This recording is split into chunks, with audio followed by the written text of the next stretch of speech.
Welcome back to DPRK Athletics. My name is Yong, and today we are in Incheon, Korea, because we are about to head down to Sydney, Australia, to the AFC Womens Asian Cup, where the DPRK women will be playing for the first time in over a decade. I'm super pumped. I'll see you at the restaurant, and we'll talk a bit more. So today's just a travel day. Basically, we're going to be heading down to Sydney, getting to our lodging near the stadium.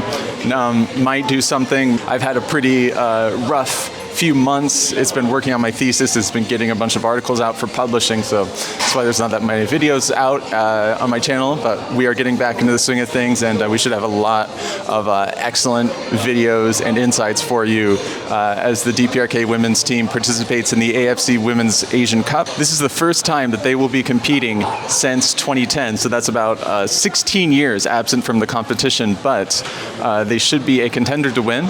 Interestingly, all of the athletes, or nearly all of the athletes, are from the 25th April Club, or April 25th, however you want to say it. They are the Korean People's Army team. There are a handful of athletes, I believe about 3, from Komtang, the team that we've been following in previous videos and who is currently in the AFC Women's Champions League. And there is one athlete, exactly one, from Wolmido, a team attached to the Ministry of Culture, I believe, and or the Mansade like art studio, film studio, that team. And they are somewhat powerful in the women's sphere. So not a very diverse team, but they all know how to play together.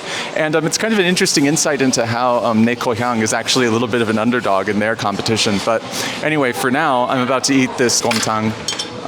It's my favorite spot at the Incheon airport. I do a lot of flying, and I don't really use the lounge in the Incheon airport because it's so comfortable. I save all my lounge coupons for airports that are of lower quality. But here you have this Komtang, which is just absolutely exquisite. They make it so well with high quality beef.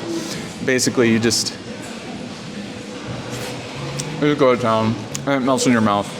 Strangely enough, it reminds me of Portillo's Italian beefs. You know, Portillo's Italian beefs in Chicago? It tastes just like that, so I'm a big fan. We just eat this with that kimchi, then you mix in the rice layer. It is perfect. I'm a big fan of this food.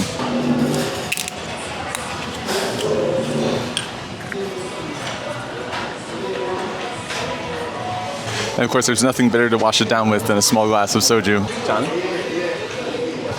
So basically, I've been eating nothing but Korean food for the past 5 or 6 days. Normally I go about 50-50 Korean Western food, but basically, since I'm about to be in Australia for 3 weeks and Korean food down there is going to be expensive, hard to get, I'm like, just get all the Korean food out and then we'll go down there, try some delicious local delicacies, and we'll balance it out. But it's going to be my last Korean meal for a long time because I don't eat on the flight. And anyway, it should be about a 10-hour flight. I did pay for the upgraded seat in Korean Air. You can kind of get that seat near the front just because it was a little bit more of a full flight, and I figured if there were empty seats in the middle, people weren't going to pay to upgrade for them, and I think I was right. I think I should have an empty seat next to me, so it should be a nice, comfortable flight on the way down to Sydney, and we'll see you in Sydney. Welcome to Sydney Airport. I just arrived, and we are about to head out to the lodging. It's early in the morning, so we're going to try to make the most of the day. Honestly, getting through immigration is pretty darn easy. I mean, all you have to do, you fill out a card, which is kind of old school. I think it's kind of ridiculous, but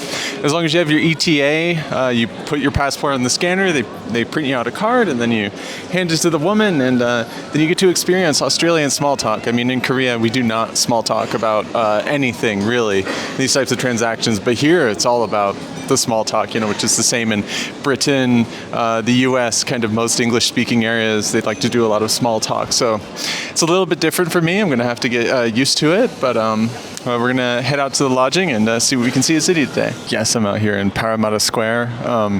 This is kind of in the vicinity where the stadium will be. I'm on the way to my lodging, but this is the first moment I have stepped out into Australia, and boy, it is humid. That is probably my first impression. It's just a super humid place. You can see up there, you even have the DPRK flag.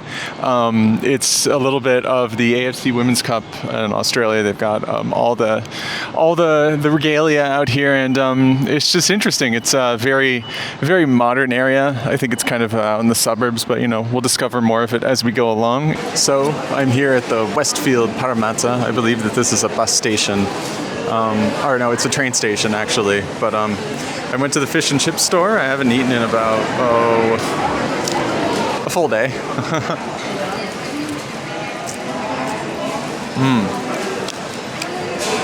So the chips come with fries. This appears to be like some sort of curry fry. You also get a nice salad, but I mean the fork they give you is so terrible. And yes, I have dropped salad on my pants. That's great. But you know, it'll do. I got a fish burger combo. I mean, I just kind of got it without thinking. I'm like pretty hungry. Or the fish burger is already being very messy.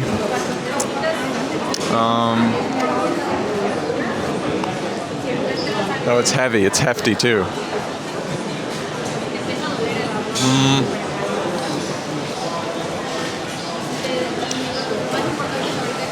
It's pretty bland, honestly. Yeah, I don't know. I give that like a 6. So I'm kind of in the center of Sydney right now. Figured I just got to get it out of the way. You know, come down here and see what museums they had. The two that interest me the most in this area were the Australia Museum and then the Museum of the old barracks where the convicts used to be back when Australia was a penal colony. And, you know, wasn't super great. I felt that the Australia Museum kind of was trying to figure out what it really was. Because it's the oldest museum, and you could tell that you know, they had a lot of old taxidermied stuff in there, so it used to be kind of more of a natural history thing, but then they've added in a lot of stuff about Aboriginal life, so it felt like a little bit disjointed, I guess, but as an, you know, more of an anthropologist, I very much enjoyed the oh my word.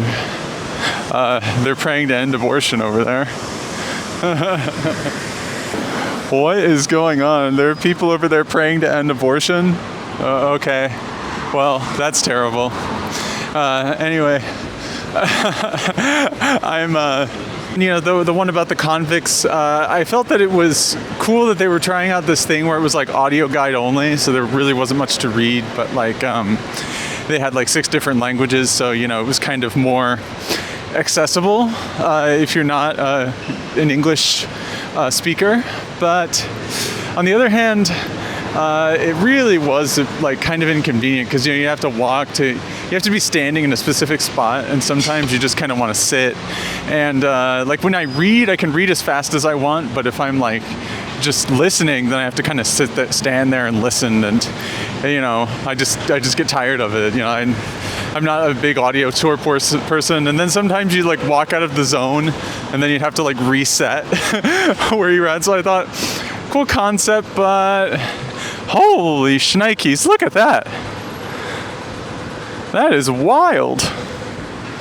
Whoa. I most definitely had to film that. So yeah, now I'm gonna go head to the Opera House, see the Olympic Park, and then kind of call it a day. Basically, I'm just trying to keep my, you know, because I slept a little bit on the plane and I didn't sleep much the night before that, so I'm really just trying to keep myself awake until the evening so I can get back to the room and just chill out and be fully rested for the match tomorrow.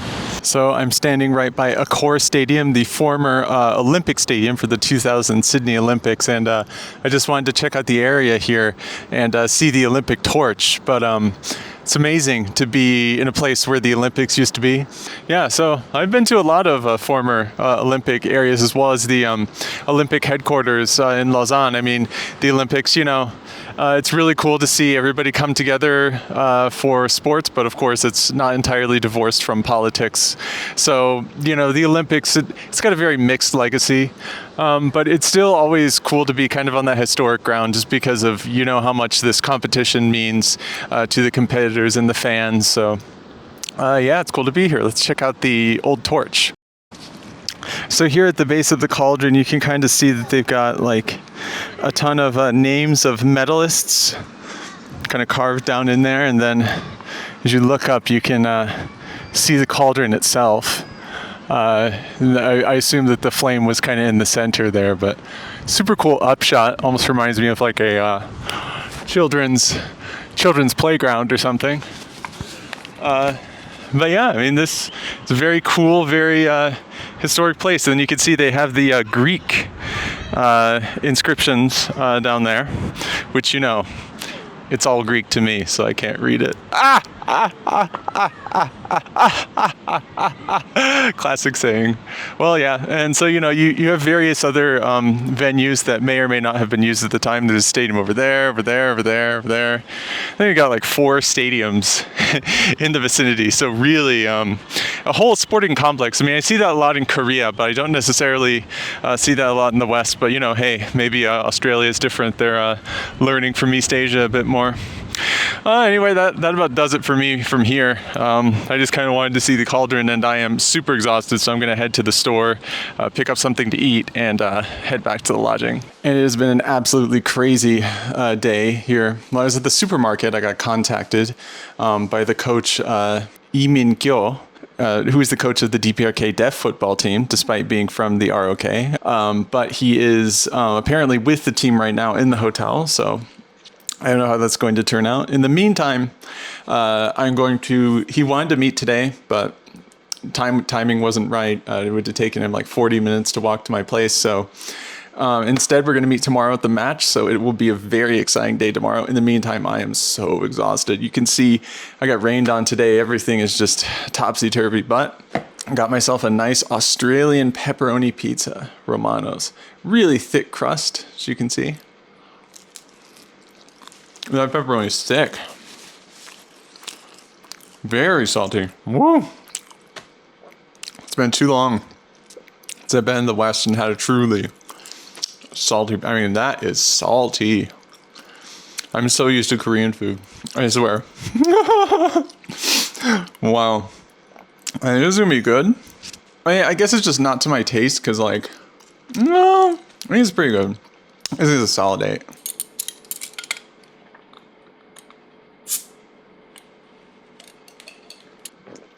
First Australian beer, and yes, it is very crisp. I love beers that are dry. A little bit fruity on the entry, though. I still prefer Asahi. All right, now I am eating my fruits and vegetables, don't get me wrong, but I also want to try some mangoes and cream Tim Tams. I mean, maybe this is abroad, maybe it's not. You know, if you're an Aussie, you gotta have a Tim Tam, because that's just the rules. You can see the mango cream in there. That's super fruity. Really fruity. I liked it. I'm a fan. Anyway, we'll see you tomorrow. So it's the day of the match. It's 3rd March 2026, and we are here getting ready for DPR Korea, about to take on Uzbekistan. As you can see, they have some festivities rolled out. This is Komtang Stadium here in Sydney, otherwise known as Western Sydney Stadium officially. And the DPRK women are going to take on Uzbekistan today. And Uzbekistan, they're under 23 team. They've gotten silver in the Asian Games twice, and they're a little bit competitive. But the Uzbekistan senior women's team has not seen the same level of success. They've never gotten past the group stage of this competition, so that will be something to watch for. Whereas the DPRK coming back for the first time in 16 years, and they've won it, I believe, 3 times. So really excited to see this, meet up with fellow fans, and I'm ready to go inside. So let's go inside.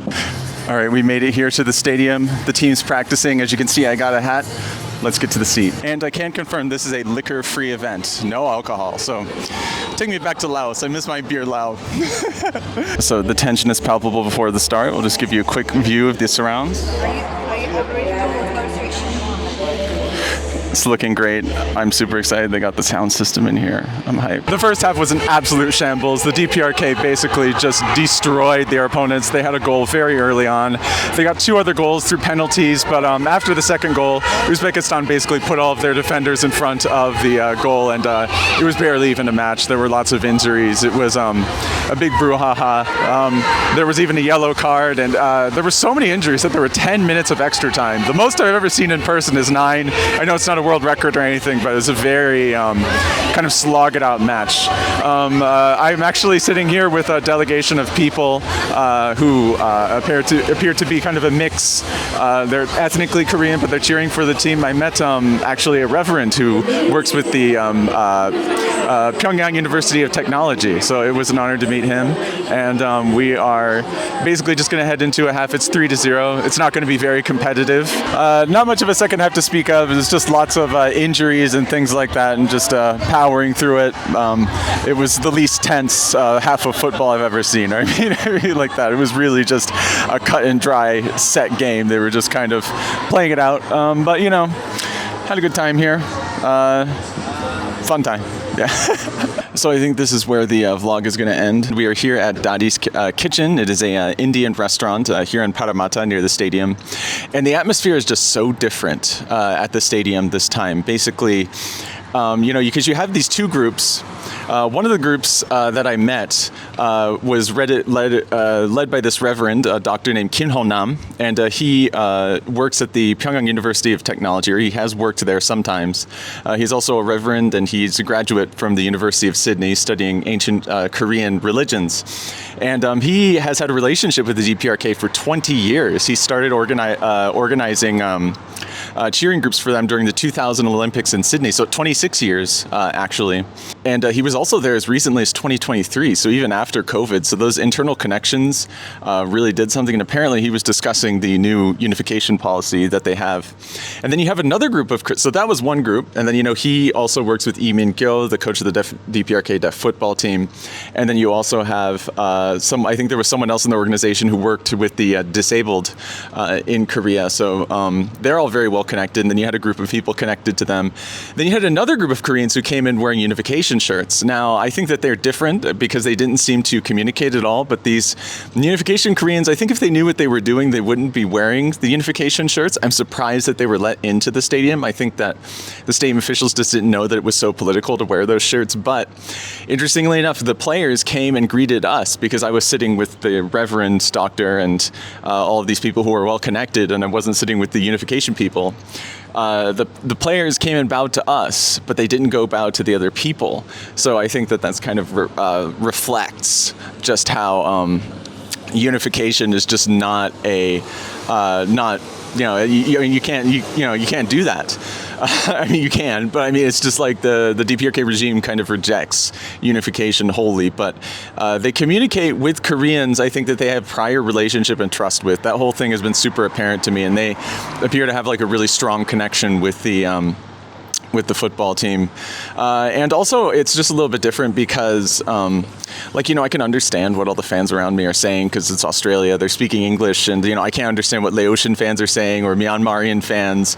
And so just from that, or even if when I was in China in 2023 before I started this channel, I mean, I couldn't understand the Chinese fans either. So I think that kind of makes it feel a little bit different. And I don't stick out here. In Myanmar, Laos, China, I'm a white face. So, it's like all this attention is on me because they're just like, what is this white person doing here? Whereas here, I just kind of blend in more or less. It's just a completely different vibe. I guess from my end, and with all these Koreans here as well, it's also very different because I think even in China there wasn't like this big contingent of overseas Koreans coming in, so I think that kind of really made the atmosphere very different. And also you can't meet the team outside the arena because there's like a port under the stadium where they leave, so it's not like Laos or Myanmar where we can all say hi and say goodbye to them. Here it's just like they just roll out quietly. I didn't want to go start stalking for their bus or whatever.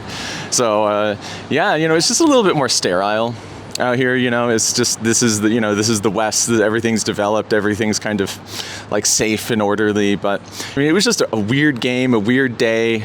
It was cool meeting all those people. It was cool that we got the victory, but we're going to have to see how things pan out over the next month. I mean, this is the start of a very long journey.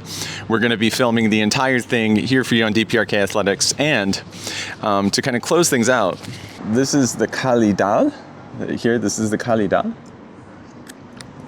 It's a very earthy taste. I love it. And we have the Daddi pakora, which is great. And then, of course, it comes with the rice and the sides, which I assume are great. I mean, you guys know how rice and sides taste. I don't need to tell you. But this one's a little bit more spicy. But I love that you get 2 curries here. And then this here is a sweet. It's not like too sweet. It's like a very, I don't know, like earthy sweetness, you know. But anyway, and it comes with the vegetables. Like you're set up here. I love this vegetarian place, Daddi's Kitchen here in Parramatta. Anyway, stay tuned.